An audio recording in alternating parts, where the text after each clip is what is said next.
Hello and welcome to another Demon 212 Xbox Live Arcade review. Today I'm going to be taking a look at Castle Crashers, which if you've never played it before, I suppose the best way to class it is kind of like, well, almost like a bit of a Borderlands meets Turtles Arcade, because it's a bit of a side-scrolling hack and slash, but it's also a very simplistic RPG. So it's the type of thing that if you don't like RPGs or not good at them and just like you've never really bothered playing them, I don't think the fact that it's got elements will spoil it, because it's very light. It's the type of thing that anyone can pretty much pick up and learn to do, and it's just dead easy. So anyway, at the start you've got local game. You can also play online, you can fight online, you can co-op online, you can eat food online by button bashing. The button bashing and the fighting's a bit it's one of those, I'll try and show a local game of the two of them off, because they are in the game and some people might like it, but in all honesty I'm not a fan myself.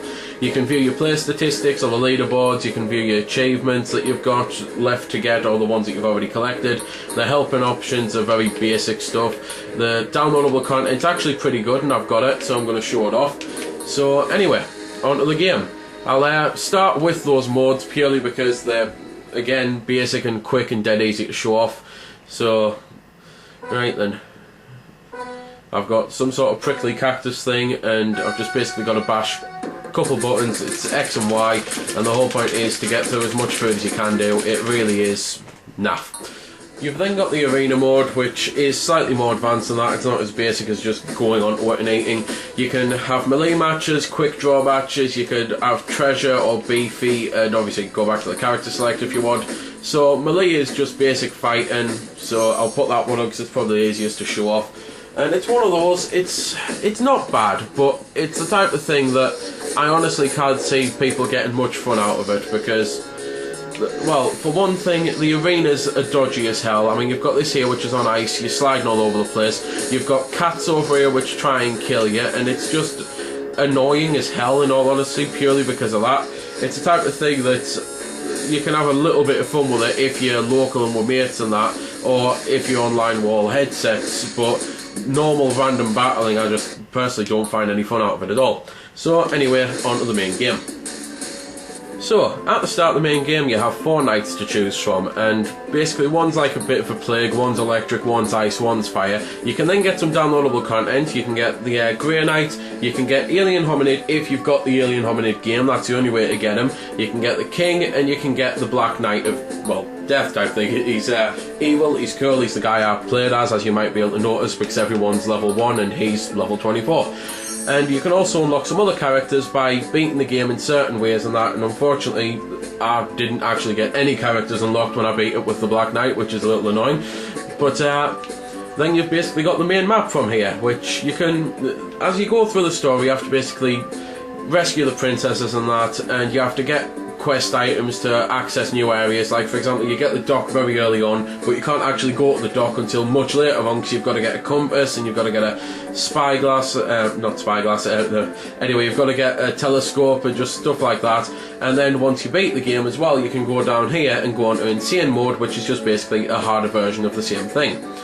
You can also go to the blacksmith at any point, or shops, to get weapons and to get animals, and the animals just basically give you different powers. I'll show one of them off now because I should automatically have one equipped. Yep, I've got the tiger, which the tiger basically makes me more powerful and faster. You can get animals like a little devil type thing that spits fire. You can get polar bears that maul people who are nearly dead, but also maul your friends if they're nearly dead. So some are better than others, and it's just one of those, you have to look out for them and try and befriend them to actually use them, and then once you've got them once, you can go to the blacksmith and use them at any point.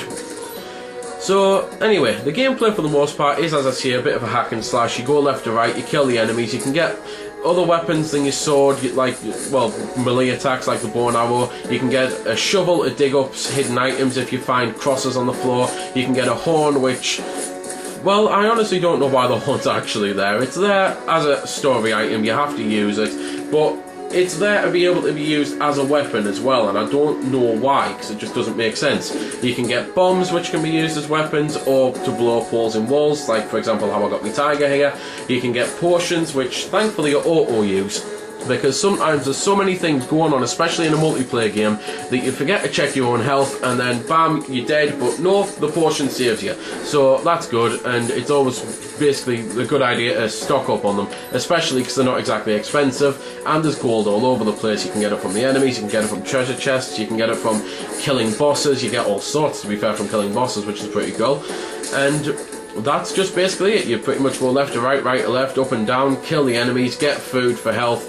You've got a blue bar, which are your special attacks, and I will show off now, because each one's got something different. Like, for example, the king can heal himself, and that's pretty much the only one that's a healing thing.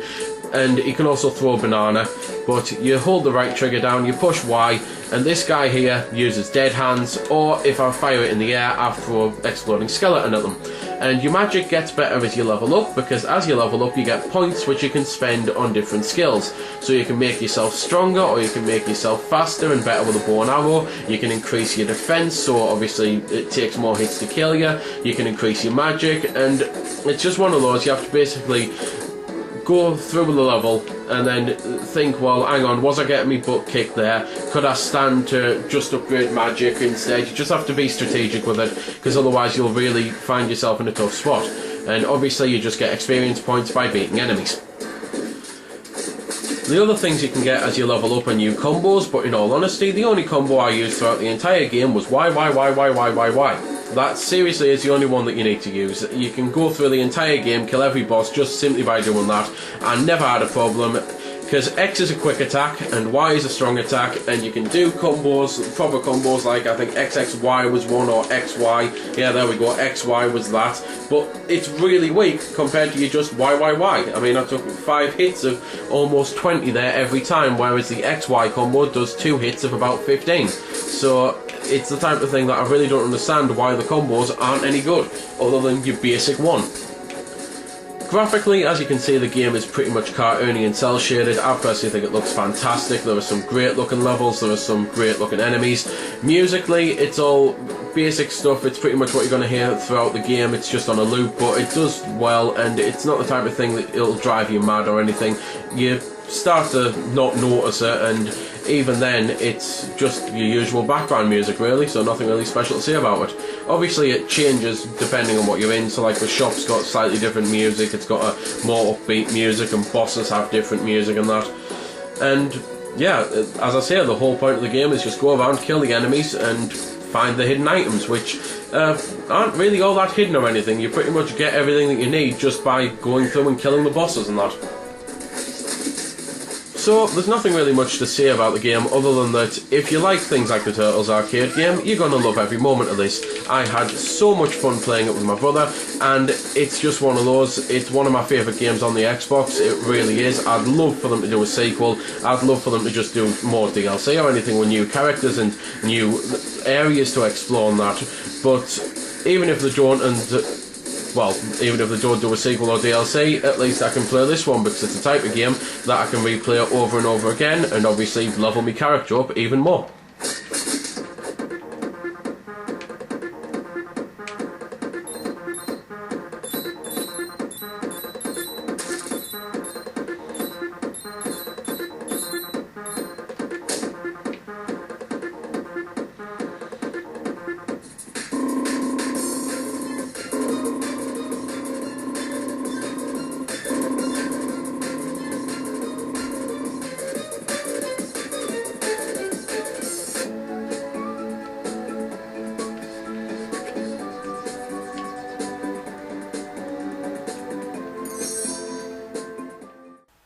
So there we go then. That's been the review. I hope you found it helpful. I don't score the games because that's based purely on opinion, so instead I'll leave you to make your own mind up. So until next time, this has been Demon212, signing off.